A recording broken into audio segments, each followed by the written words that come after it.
Welcome back to another video. I thought I'd take a look at the Nikon 28mm f1.8G.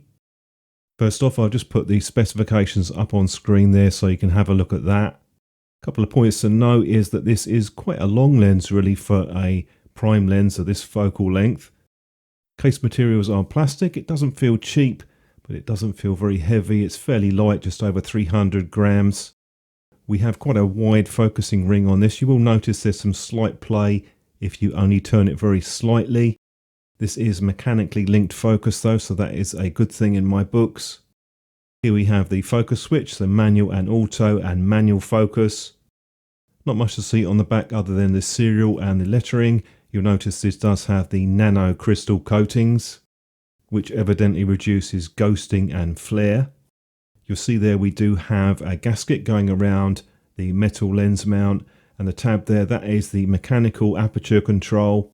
So that's driven from the camera body that actually controls the aperture. You can see there we do have the rounded blades, there's 7 of them, and I'll give you a close-up shot now so you can see that a bit better.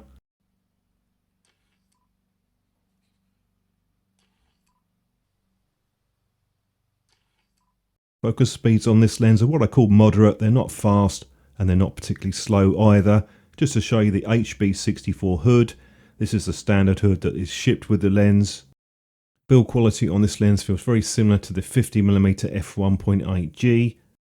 It's not flimsy, but there is quite a bit of plastic in the overall construction.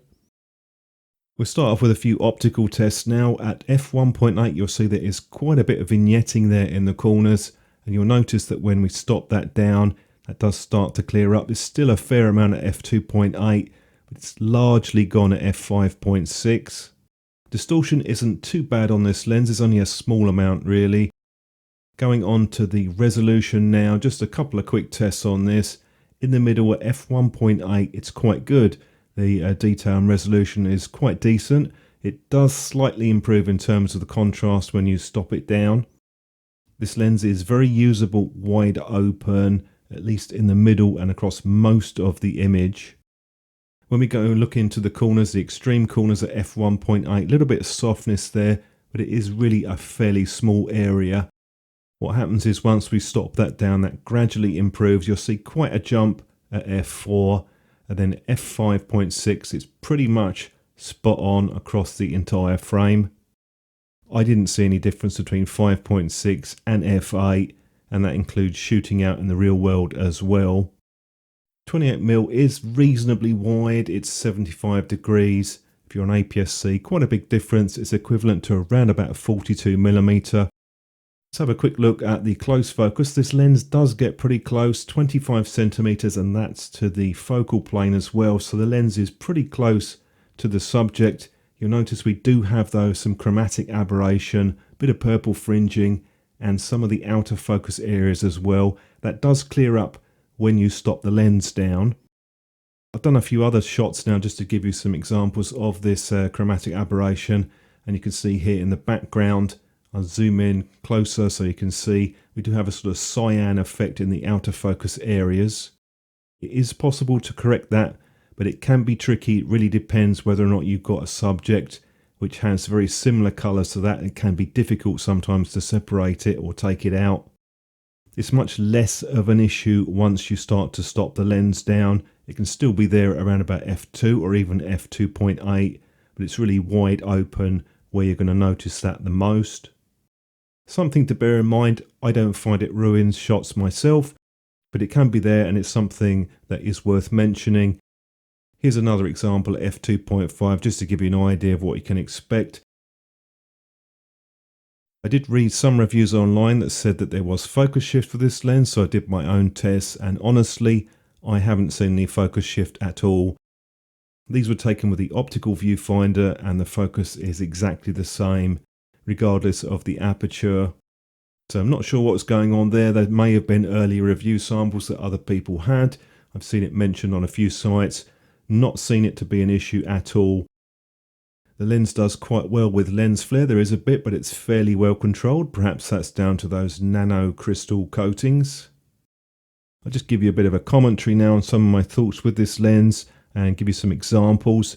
I like a 28mm myself, partly because I find it gives you a good gap between 28 and 50 millimeters.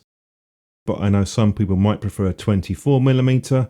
I just find it a little bit on the wide side for general purpose use. Here's a few shots for Star Wars fans, a bit of artwork here. These are made out of rubber tyres. I just thought I'd take a couple of pictures of them. The Darth Vader is made with an old AMD motherboard, just caught my eye.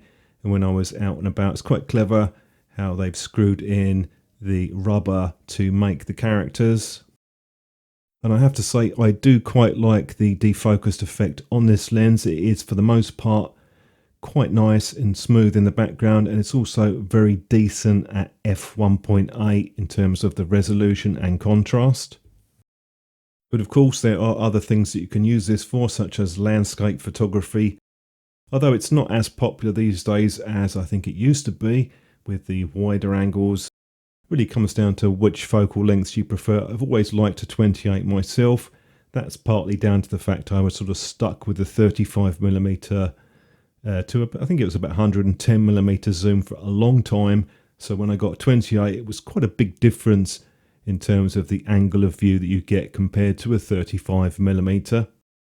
It's still available new, but it's a bit on the pricey side for me. I think you can sort of save about 50% off of the full retail price by getting this used. Nice lens though, good optical performance. I do like the character of the lens too in terms of the images that it produces. It does have its drawbacks. You've got fairly strong vignetting, which I don't mind too much myself. I often just leave that in. And the chromatic aberration, it's also worth keeping an eye out on that. Quite a strong offering though if you do need that additional lens speed. Be interesting to hear your thoughts on this lens if you've used it, or if you've got any other suggestions, do drop a comment down below.